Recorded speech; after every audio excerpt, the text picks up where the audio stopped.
Hello everyone, आज है 30 दिसंबर और आज के इस वीडियो में हम 30 दिसंबर से बनने वाले करंट अफेयर के सभी इंपॉर्टेंट क्वेश्चंस का डिस्कशन करेंगे।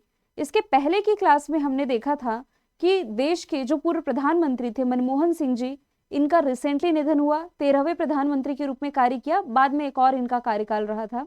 भारतीय रेलवे ने अभी हाल ही में जम्मू कश्मीर के अंजी खाद पुल पर ट्रायल रन कंप्लीट किया है। ब्रह्मपुत्र नदी पर जो चाइना है दुनिया का सबसे बड़ा बांध बनाने जा रहा है। हॉकी इंडिया लीग 2024-25 की शुरुआत ओडिशा से की गई है। ब्रिटेन की क्वींस यूनिवर्सिटी बेलफास्ट और कावेंट्री यूनिवर्सिटी इसने गुजरात के गिफ्ट सिटी में अपना ब्रांच ओपन ये करने जा रही है। पार्कर सोलर प्रोब ये ऐतिहासिक रूप से सूर्य के सबसे करीब पहुंचा है, जो कि अमेरिकी स्पेस एजेंसी नासा से संबंधित है। मैया संधू ये भी हाल ही में मोल्दोवा के राष्ट्रपति के रूप में शपथ ली है। एमसीसी ने अभी हाल ही में पूर्व भारतीय क्रिकेटर सचिन तेंदुलकर को क्लब की सदस्यता से सम्मानित करने का ऐलान किया है।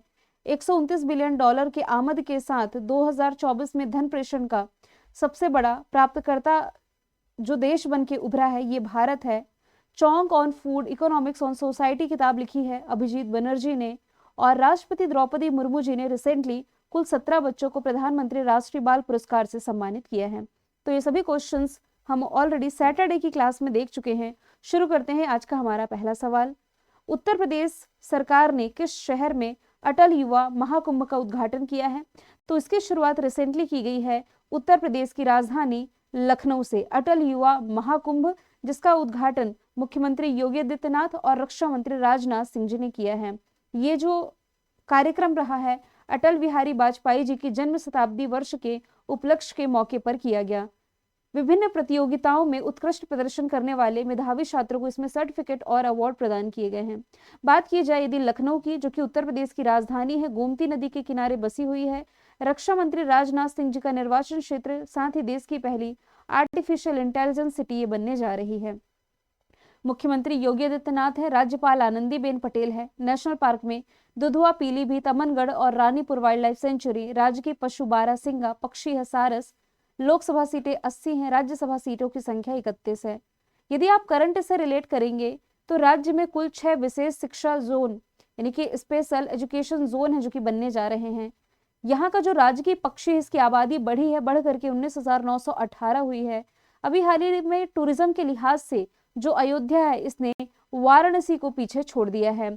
एशियाई किंग वल्चर के संरक्षण के लिए प्रजनन केंद्र का उद्घाटन अभी हाल ही में उत्तर प्रदेश में किया गया। अपर्णा यादव उत्तर प्रदेश महिला आयोग की उपाध्यक्ष बनाई गई हैं। मुख्य सचिव Manoj Kumar Singh. Recently Tata power solar system ने वाराणसी से घर घर सोलर पहल की शुरुआत की और अयोध्या में ही उत्तर प्रदेश का पहला सोलर सिटी बनने जा रहा है। देश का पहला गौ अभ्यारण्य यहाँ बनेगा। मित्र पार्क की शुरुआत यहाँ पर लखनऊ हरदोई से की गई और रानीपुर देश का 53वां टाइगर रिजर्व बना। हालांकि अब देश में टाइगर रिजर्व की संख्या 57 है। 57वें क्रम का जो बना है ये बना है मध्य प्रदेश का रातापानी।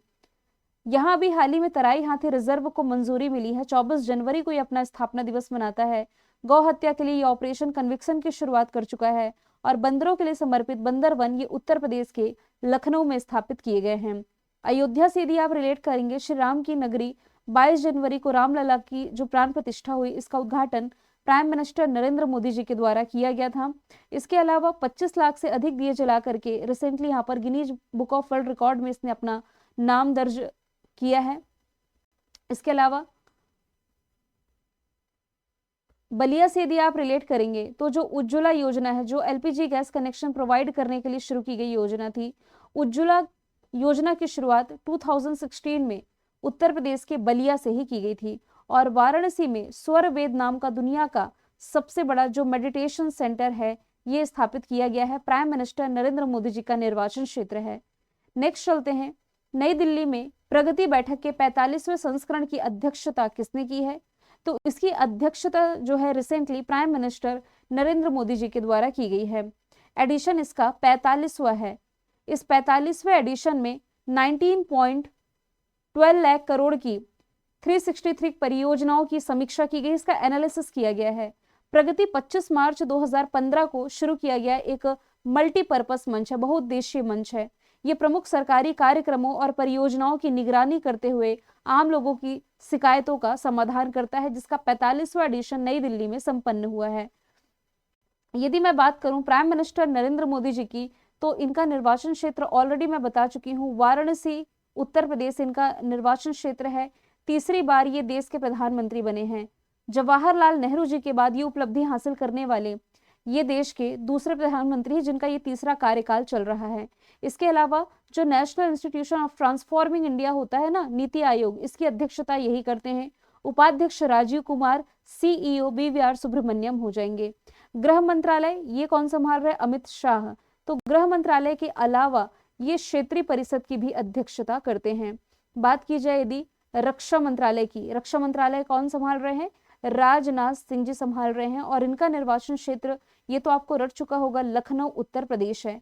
इन्हीं के द्वारा विपिन रावत जी की जो प्रतिमा है उत्तराखंड के देहरादून में स्थापित की गई। विदेश मंत्री एस जयशंकर जी की यदि बात की जाए तो 2024 में, वैसे तो काफी सारी किताबें आ चुकी है ऑलरेडी इनकी, लेकिन 2024 में इनकी जो किताब आई है इसका नाम है वाई भारत मैटर्स। नेक्स्ट चलते हैं, भारत और किस देश के बीच सूर्य किरण एक्सरसाइज का 18वां एडिशन आयोजित किया गया? तो ये भारत और नेपाल के बीच में होने वाली एक्सरसाइज है। कल ही के दिन यानी कि 29 दिसंबर से इसकी शुरुआत हो चुकी है। इस दल में 334 सैनिक शामिल हैं। इस अभ्यास का आयोजन नेपाल के सलझंडी में 31 दिसंबर से 13 जनवरी 2025 तक होगा। हालांकि भारतीय सेना इसके लिए रवाना हो चुकी है कल ही के दिन 29 दिसंबर को। नेपाल की राजधानी काठमांडू है, जहां पर South Asian Association of Regional corporation SAARC का मुख्यालय है। करेंसी रुपया है। KP शर्मा ओली यहाँ के प्राइम मिनिस्टर हो जाएंगे। यदि आप ओमान के साथ भारत की एक्सरसाइज रिलेट करेंगे तो इसका नाम हो जाएगा नसीम अल बहर। फ्रांस के साथ यदि भारत की एक्सरसाइज आप रिलेट करें तो ये हो जाएगी शक्ति, वरुण, गरुण और फ्रेंजिक्स। ब्रिटेन के साथ यदि आप रिलेट करेंगे तो कोंकण और अजय वॉरियर एक्सरसाइज आप रिलेट कर सकते हैं। ठीक है, नेक्स्ट चलते हैं, किस देश ने काला सागर यानी कि ब्लैक सी में तेल रिसाव के कारण संघीय आपातकाल यानी कि फेडरल इमरजेंसी की घोषणा कर दी है? तो ये घोषणा रिसेंटली की गई है रशिया के द्वारा। पूरा मैटर है क्या? देखिए, अभी मिड दिसंबर की बात है, 2 रूसी टैंकर थे, तूफान की चपेट में आ गए, जिसके कारण एक टैंकर 2 हिस्सों में बट गया और जो दूसरा हिस्सा था टैंकर का ये फंस गया। इसके कुछ पर्यावरणीय प्रभाव देखने को मिले हैं। मतलब ये जो टैंकर यहाँ पर फंसा था, ब्लैक सी की मैं बात कर रही हूँ, काले सागर की, और जिस रशिया की बात कर रही हूँ ये देखिए, रशिया इससे बॉर्डर शेयर करता है, जिसने की फेडरल इमरजेंसी लगाई है। तो काले सागर तट पर कम से कम 2 लाख टन मिट्टी ईंधन तेल से प्रदूषित हो गई है। इस रिसाव ने समुद्री और जो तटीय इकोसिस्टम है, पारिस्थितिकी तंत्र, इसे भी गंभीर रूप से नुकसान पहुंचाया है। अब ब्लैक सी की बात की जा रही है तो मैं आपको बता दूं, यहाँ रशिया से ही आप कह सकते हैं, वेस्टर्न पार्ट ऑफ रशिया से एक प्रमुख नदी निकलती है जिसका नाम है डॉन नदी। डॉन नदी वैसे आप कह सकते हैं ब्लैक सी में गिरती है, और यदि ये भी ना कहें तो ब्लैक सी के ऊपर में आप अजोव सागर देख पा रहे हैं। कौन सा सागर? अजोव सागर। हालांकि ब्लैक सी और अजोव सागर ये लगा ही हुआ है, दोनों के बीच में कर्च जल संधि है। कौन सी है? कर्च जल संधि। और ये जो पॉइंट मैं हाईलाइट कर रही हूँ, यदि आपको रेड कलर से नहीं दिखाई दे रहा होगा तो इसे मैं चेंज कर लेती हूँ, येलो कलर। यहाँ कहीं पर है क्रीमिया वाला क्षेत्र, जिसे मैंने हाईलाइट किया हुआ है। ये जो क्रीमिया है ना, ये पहले किसके अधिकार क्षेत्र में था? ये पहले अधिकार क्षेत्र में था यूक्रेन के, लेकिन इस क्रीमिया पर अधिग्रहण किया गया रशिया के द्वारा। तभी से रशिया और यूक्रेन की बनती नहीं है। जो आप आज G7 मेंबर पढ़ते हैं ना, G7 में आपका अमेरिका शामिल है, कनाडा शामिल है नॉर्थ अमेरिका से, इसके अलावा एशिया से जापान शामिल है, और यूरोप से 4 इसमें शामिल कंट्री हैं। यूके है, फ्रांस है, जर्मनी है और इटली है ना। तो ये जो 7 मेंबर कंट्री आप G7 में पढ़ते हैं, पहले ये हुआ करता था G8 यानी कि ग्रुप ऑफ 8 कंट्रीज, जिसमें कि रशिया भी शामिल हुआ करता था। लेकिन जब से रशिया ने अधिग्रहण किया क्रीमिया का, तो इसे इस ग्रुप से हटा दिया गया और वापस से ये G7 कहलाने लगा। ठीक है, अब यदि बात की जाए रशिया की capital Moscow, currency rouble, president Vladimir Putin है। यदि करंट से रिलेट करेंगे तो रशिया के कजान शहर में ब्रिक्स समिट 2024 का आयोजन किया गया। इंदिरा और एविया इंदिरा दो महत्वपूर्ण एक्सरसाइज है। भारत और रशिया के बीच में S-400 को लेकर के डील है, जिसका नाम बदल करके सुदर्शन किया गया। AK-203 असॉल्ट राइफल को लेकर के भी दोनों देश के बीच समझौता है। इन दोनों देशों के बीच यानी कि भारत रशिया के बीच एयर डिफेंस सिस्टम को लेकर के समझौता हुआ। वर्ष 2025 के लिए इसने अपने सैन्य खर्च का जो रिकॉर्ड है 126 बिलियन डॉलर बताया है। और रशिया 2025 में अपने नागरिकों को फ्री में कैंसर की वैक्सीन है जो कि देने जा रही है। यूक्रेन और रशिया कॉन्फ्लिक्ट के बीच में ऐसे भारतीय जो यूक्रेन में फंसे हुए हैं उन्हें निकालने के लिए ऑपरेशन गंगा की शुरुआत की थी। तुर्की से यदि आप रिलेट करेंगे तो तुर्की और सीरिया वाले क्षेत्र में जो भूकंप आया था तो वहां पर भारत ने मानवीय सहायता करने के लिए ऑपरेशन दोस्त चलाया था। मोल्दोवा की भी लोकेशन देख सकते हैं, जैसे अभी हमने तुर्की देखा और यूक्रेन देख लिया, हमने रशिया देख लिया, ये है मोल्दोवा। मोल्दोवा जो है मैया संधू नई राष्ट्रपति बनी है, ये तो ठीक है। इंटरनेशनल सोलर अलायंस का 105वां मेंबर कंट्री जो है ये मोल्दोवा ही बना है। इसके पहले के करंट अफेयर वाले क्वेश्चन में मैंने नेपाल के बारे में डिस्कस किया था। तो जो नेपाल है इंटरनेशनल सोलर अलायंस में शामिल 101वें क्रम का मेंबर कंट्री बना है और ये वही नेपाल है जिसने की चाइना की बेल्ट एंड रोड इनिशिएटिव परियोजना में शामिल होने की घोषणा कर दी है। आगे चलते हैं। सवाल नंबर 5वां है, किस देश ने नए स्टील्थ फाइटर जेट J-36 का अनावरण किया है? तो ये रिसेंटली अनावरण किया गया है चाइना के द्वारा। चाइना के रक्षा क्षेत्र में आप कह सकते हैं, यानी कि इसके डिफेंस सेक्टर में इसने एक नई छलांग लगाई है। चाइना ने आसमानी जंग का सुपर हथियार लॉन्च किया है जिसे नाम दिया गया है J-36। चाइना का ये फाइटर जेट दुनिया के लिए खतरा बन सकता है। इसको लेकर के कहा जा रहा है कि युद्ध के समय में ये फाइटर जेट चाइना के लिए गेम चेंजर साबित हो सकता है। J-36 फाइटर जेट की खूबियां उसे दुनिया के सबसे बेहतरीन फाइटर जेट बनाती हैं। चाइना की capital Beijing currency renminbi president Xi Jinping है। रिसेंटली हमने देखा है कि ये तिब्बत में ब्रह्मपुत्र नदी पर दुनिया का सबसे बड़ा बांध बनाने जा रहा है जिसके लिए 137 बिलियन डॉलर इसने मंजूर किए हैं। चाइना का मशहूर फैशन ब्रांड है शीन जो कि 4 साल के बैन के बाद भारत की बाजार में वापसी करने जा रहा है। इसका मानव युक्त अंतरिक्ष मिशन जो चर्चे में था सेंजो 19 पेरिस पैरालंपिक में 220 मेडल के साथ चाइना टॉप पर था। यह आपको रट चुका होगा कि इंडिया 29 मेडल्स के साथ 18वें स्थान पर रहा था।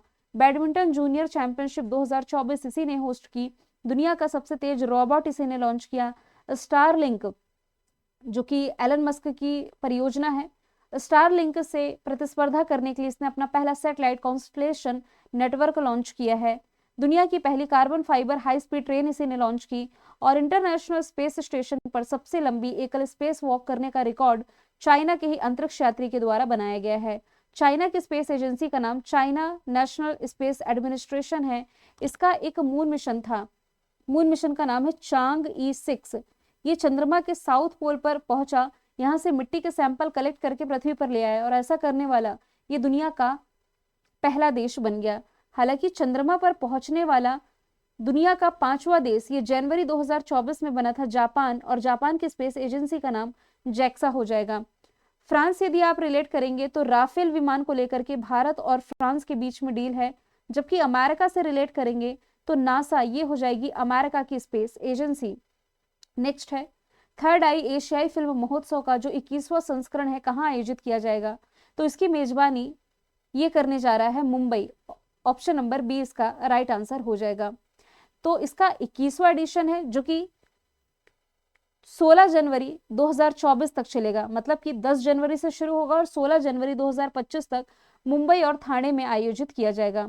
इस महोत्सव में 61 फिल्में अंधेरी, सायन और ठाणे के मूवी मैक्स सिनेमा घरों में दिखाई जाएगी। तो बेसिकली इसका आंसर मुंबई और ठाणे। यदि राज्य पूछा जाए तो महाराष्ट्र में, यदि शहर पूछा जा रहा है तो मुंबई और ठाणे में इसका आयोजन किया जाएगा। तो चलिए मैं एक काम करूंगी, आपको क्विज सॉल्व करवाऊंगी तो मुंबई की जगह ऑप्शन महाराष्ट्र दे दूंगी, ठीक है, ताकि आप कंफ्यूज ना हो। दिल्ली में इंटरनेशनल सोलर अलायंस की 7वीं बैठक ये इसी साल आयोजित की गई है, जिसमें कि अध्यक्ष भारत रहेगा 2026 तक। तिरुवनंतपुरम जो कि केरला की कैपिटल है, केरल फिल्म फेस्टिवल का आयोजन यहाँ किया गया, जबकि कोलकाता फिल्म फेस्टिवल जो रहा था पश्चिम बंगाल की राजधानी कोलकाता में इसका आयोजन किया गया था। अब देखिए कुछ इवेंट्स की बात की जा रही है जिसमें कि इंपॉर्टेंट पर मैं स्टार लगा देती हूँ। पहला जो एशियाई बौद्ध शिखर सम्मेलन था, जिसकी जो मेजबानी है ये दिल्ली में की गई थी। एशिया प्रशांत मंत्रिस्तरीय सम्मेलन ये फिलीपींस के मनीला में आयोजित किया गया था। जो अमरावती ड्रोन मेला है आंध्र प्रदेश के अमरावती में आयोजित किया गया था। चाणक्य रक्षा वार्ता का दूसरा एडिशन राजधानी दिल्ली ने इसे होस्ट किया था। पहला जो संयुक्त कमांडर सम्मेलन था लखनऊ ने इसकी मेजबानी करी थी। भारत अमेरिका रक्षा शिखर सम्मेलन ये अमेरिका में ही कैलिफोर्निया में आयोजित किया गया। ग्रीन हाइड्रोजन पर अंतरराष्ट्रीय सम्मेलन दिल्ली ने इसकी मेजबानी करी थी। अगला सवाल है, किस राज्य सरकार ने रथ सप्तमी को राज्य उत्सव घोषित किया? मतलब यहाँ राज्य उत्सव की शुरुआत हो चुकी है। कहां पर? आंध्र प्रदेश में। आंध्र प्रदेश सरकार ने श्री ककुलम जिले के अरसावली में श्री सूर्यनारायण मंदिर में, सूर्यनारायण स्वामी मंदिर में 3 दिनों के लिए राज्य उत्सव के रूप में रथ सप्तमी की घोषणा कर दी है। आंध्र प्रदेश की राजधानी अमरावती, जहां से मैं आपको ड्रोन मेला बता रही थी, मुख्यमंत्री चंद्रबाबू नायडू, राज्यपाल अब्दुल नजीर हैं। यहाँ अभी हाल ही में मंत्री परिषदों के लिए ई कैबिनेट प्रणाली इसने लागू करी है और रिसेंटली इसने गुलबेंकियन मानवतावादी अवार्ड जीता है। भगवान श्री राम की सबसे बड़ी प्रतिमा जो है ये यहीं बनने जा रही है कुरनूल में, और इसके लिए जो आधारशिला है ये अमित शाह जी जो गृह मंत्री हैं इनके द्वारा रखी गई। हालांकि भीमराव अम्बेडकर जी की जो सबसे बड़ी प्रतिमा है 125 फीट, ये भी इसका उद्घाटन विजयवाड़ा में किया गया है। 2 दिवसीय का अमरावती ड्रोन शिखर सम्मेलन बता चुकी हूँ। दीपम 2.0 निःशुल्क सिलेंडर योजना भी आप रिलेट कर सकते हैं। तमिलनाडु में एक बैल दौड़ प्रतियोगिता होती है जिसका नाम है जल्लीकट्टू, ये रिलेट कर सकते हैं। और पोंगल फेस्टिवल रिलेट कर सकते हैं। केरल से यदि आप रिलेट करेंगे तो ओणम फेस्टिवल रिलेट कर सकते हैं। जो नेहरू बोट रेस है ना, नाव दौड़ प्रतियोगिता, इसका भी आयोजन जो है ये केरल में किया जाता है। समक्का सरक्का मेदाराम जथारा फेस्टिवल जो कि दुनिया का सबसे बड़ा जनजातीय फेस्टिवल है, इसका आयोजन तेलंगाना में होता है। बोनालू फेस्टिवल, माँ काली की बेसिकली इसमें पूजा की जाती है, ये भी तेलंगाना में। जबकि फूलों का त्योहार है बतकुम्मा, ये भी तेलंगाना में सेलिब्रेट किया जाता है। नेक्स्ट है सुजुकी मोटर कॉरपोरेशन के जो पूर्व अध्यक्ष थे, रिसेंटली इनका निधन हुआ, इनका नाम क्या था? तो इनका नाम था ओसामू सुजुकी। ऑप्शन ए इसका राइट आंसर हो जाएगा। अभी 94 वर्ष की आयु में इनका निधन हुआ। कंपनी को ओसामू सुजुकी के द्वारा 40 से अधिक वर्षों तक चलाया गया। 91 की उम्र में, यानी कि अब से लगभग 3 साल पहले ही रिटायर हुए थे। ये सुजुकी मोटर कॉरपोरेशन के अध्यक्ष और एक जापानी व्यवसायी थे। 2007 में भारत सरकार का जो तीसरा सर्वोच्च सम्मान है पद्म भूषण, इससे भी ये सम्मानित किए जा चुके हैं। अगला क्वेश्चन है, किस देश की संसद ने कार्यवाहक राष्ट्रपति हान पर महाभियोग चलाया है? तो ये महाभियोग जो है साउथ कोरिया के कार्यवाहक राष्ट्रपति पर चलाया गया है। 27 दिसंबर को साउथ कोरिया की नेशनल असेंबली ने कार्यवाहक राष्ट्रपति हान डुक-सू पर महाभियोग चलाने के लिए वोटिंग करी। हान पर महाभियोग चलाने का प्रस्ताव 192-0 के मत से सर्वसम्मति से पारित हुआ, यानी कि सभी लोग इसके पक्ष में थे। ऐसा पहली बार है जब संसद द्वारा किसी कार्यवाहक राष्ट्रपति यानी कि एक्टिंग प्रेसिडेंट पर महाभियोग लगाया गया है। महाभियोग प्रस्ताव के मिलते ही श्री हान को उनके कर्तव्यों से निलंबित किया जाता है, यानी कि मुक्त किया जाता है। तो अभी जो यहाँ के उप प्रधानमंत्री और वित्त मंत्री हैं चोई सांग मोक, इन्होंने अपना कार्यभार संभाल लिया है और वे कार्यवाहक राष्ट्रपति और कार्यवाहक प्रधानमंत्री दोनों के ही रूप में काम करते हुए दिखाई देंगे। साउथ कोरिया की कैपिटल सियोल, करेंसी यहाँ की हो जाएगी वॉन। नॉर्थ कोरिया से यह बॉर्डर शेयर करता है 38 पैरेलल लाइन के माध्यम से। 5G नेटवर्क को लॉन्च करने वाला जो दुनिया का पहला देश है ये यही हो जाएगा। और इसके अलावा यदि आप रिलेट करेंगे तो साउथ कोरिया की जो कंपनी है सैमसंग, इसने दुनिया का सबसे बड़ा कारखाना ये भारत में नोएडा सेक्टर 81 में स्थापित किया था 2018 में। पूछा जाए LG किस देश की कंपनी है तो ये भी आपकी साउथ कोरिया की ही कंपनी हो जाएगी। आपको मैं ये भी बता दूं 2024 में जो साहित्य के क्षेत्र का नोबेल पुरस्कार जीता गया है ये साउथ कोरिया की ही किसी लेखक के द्वारा जीता गया है। इनका नाम हो जाएगा हान कांग। ठीक है। अब यदि मैं बात करूं नॉर्थ कोरिया की तो यहाँ के तानाशाह किम जोंग उन है।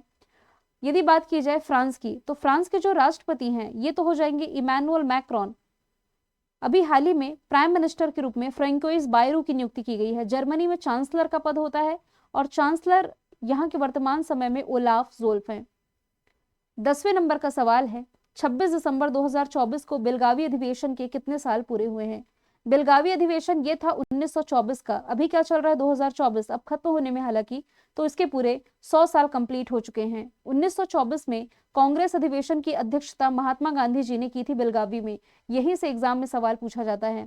इस अवसर पर कर्नाटक के मुख्यमंत्री सिद्धारमैया, इन्होंने वीर सौधा स्मारक पर महात्मा गांधी जी की प्रतिमा का अनावरण किया। अभी रिसेंटली ये करंट का फैक्ट है।